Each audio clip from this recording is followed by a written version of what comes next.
आप सभी को नवरात्रि की बहुत बहुत बधाई। और आज एक नई कहानी के साथ, कभी पीले कभी लाल, काले लाल बॉर्डर की साड़ी में गला खींच कर गाती हुई कात्यायनी बहुत सुंदर लगती थी।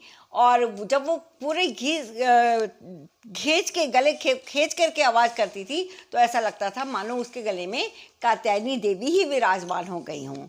वो कभी ये वाला भजन सुनाते कि सजा दो घर को गुलशन सा, मेरी सरकार आई है।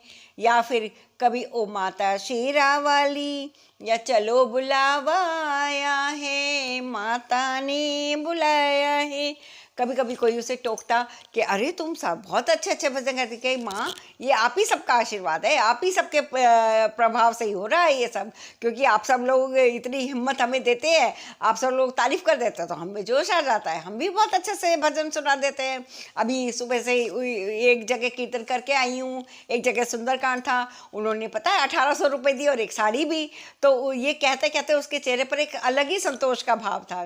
तो वो किसी किसी गलियों में जाकर के वो चूड़ियाँ, और चूड़ी वाली गली से चूड़ियाँ साड़ियाँ और सब अपना ले लेकर के भरती रहती थी, समय जब भी उसको मिलता था इस सब से। और उसकी आंखों में भी लाखों हजारों सपने थे औरों की तरह। अभी वो किराए के छोटे से घर में रह रही थी, उसके मन में ये सपना था कि कभी भी वो भी अपने एक कमरे का चमचमाता हुआ घर खरीदेंगे जिसमें अलग से किचन भी हो। अभी उसके उसी कमरे में किचन भी थी तो उसको थोड़ा एडजस्ट करना पड़ता था बहुत ज़्यादा। तो वो चाहती थी कि एक कमरा हो और बच्चों की शिक्षा, दोनों बच्चे थे, उसको लगता था उनकी मैं शिक्षा भी इसी कमाई से करा पाऊंगी। तो नवरात्रों में कभी 2-3 जगह कीर्तन वगैरह कर करके वो 1500 से 2000 तक एक दिन में कमा लिया करती थी। तो उसके आंखों में बहुत सारे सपने थे। कभी कभी वो आंखों को बंद करके जब भजन सुनाती थी तो उसको इतने सारे उसके आंखों में सपने होते थे, और उसे आंख बंद करके जब वो भजन सुनाती ऐसा लगता था कि उसकी आंखों के आगे देवी का स्वरूप ही सजीव हो गया हो।